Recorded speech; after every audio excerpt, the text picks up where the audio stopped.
You know, Canada's federal government always has a signature housing program. Because let's face it, housing is such an ongoing crisis in Canada. The price of homes is batshit crazy. People struggle, particularly, and it's getting worse and worse in Ontario and British Columbia. So there's always a federal plan to fix housing. It used to be the Housing Accelerator Fund.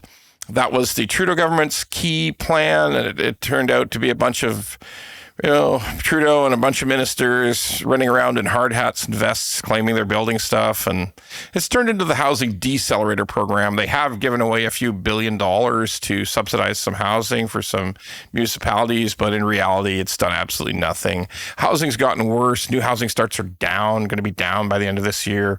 So everything about their old signature program was a complete failure. Housing Accelerator Fund was deceleration of housing. So we got the new Carney, the new government's signature housing program. And they're bringing out something called Build Canada Homes. It's going to be a new Crown corporation. Yes, more government workers are going to get involved. And in fact, they're going to create a whole new hierarchy, a whole new bureaucracy for them, a whole new Crown corporation. And even though it's going to be lean and mean, right? As you always hear that, it's going to be really efficient and everything else. Just like CRA is efficient, right? Would you like CRA to build your house? Think about it a minute. Anyway, this is going to be the new signature housing program. Billions of dollars spent. The government's claims are going to be, in the end, when they're really getting ramped up to the government building all these homes, it's going to be 500,000 homes in 1 year. That's the goal.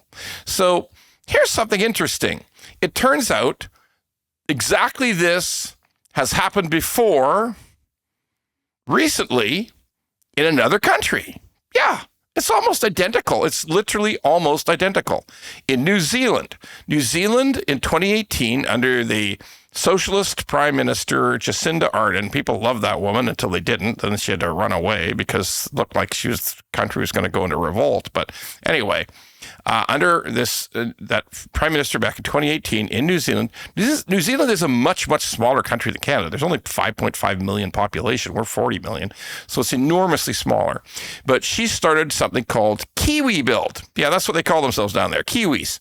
So yeah, Kiwi Build is a same thing. It's a corporation formed by the government, funded by the government, to build 100,000 homes. Now, because it's 8 times smaller population than Canada, 100,000 homes is actually better than the 500,000 homes. So it was a big project. And they got going. They poured money into it. Kiwi Build started in about 2018 to build all kinds of homes for New Zealand people, Kiwis. And it was the same ideas. Government agency building the homes, and they were going to be modular homes. Does this sound familiar to anybody? Modular homes. They were going to emphasize modular homes, affordable, smaller starter family homes. Good, right? Sounds great. Total failure, like explosively destructive, crazy meltdown failure. The Prime Minister had to quit in 2023, and they even closed the whole goddamn Kiwi Build thing down in 2024. It was a disaster. They went on for 6 years. Their goal was to build 100,000 homes. They built 2,389. That's like less than 3% of the goal. The expenses were through the roof. The government spending on just to keeping the government bureaucrats and the agency going was a fortune. The modular homes just were too expensive. They're more expensive than an ordinary building of homes.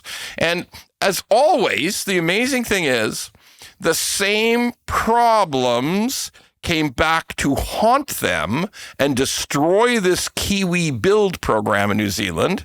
Guess what? Land prices too high, Where have we heard that one before? We're aware of that one in Canada. And the basic land, the bare land prices are too high. The taxation is too high for everywhere you go. To build a new home, the taxes are too high. And the fees and the levies and all the different planning process.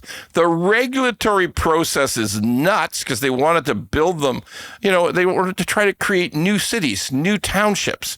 Okay, so we're going to start from a place that's brand new. Well, by the time all the reports were done, the environmentals, the analysis, the arguing about it, the back and the forth and the back, and they just could never get anything done. Sound familiar? Maybe? Okay, so they found out that all of the same horrible problems that afflict Canada afflict New Zealand.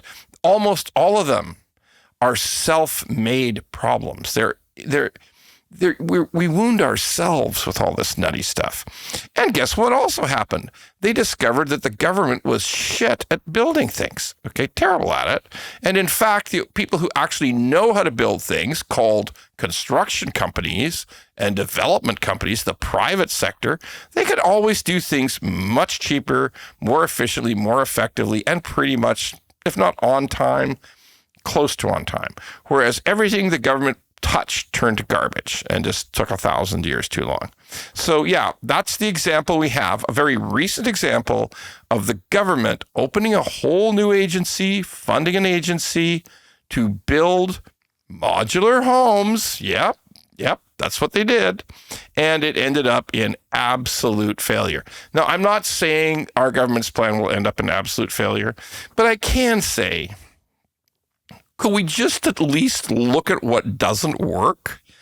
And at least stop and say, hey, do our government departments run really efficiently, effectively, are innovative and fast? Does that happen in our government? Only when it's time to send out checks. I'll say it, when it's time to send out CERB payments, those guys were fabulously fast. They can shovel money out the door really good. But to do something that actually requires planning, budgets, correct skills, knowledgeable people with experience, we don't have that in government. That's a joke. So do we expect the same thing to happen to Build Canada Homes as happened to Kiwi Build? Hope not, but maybe so.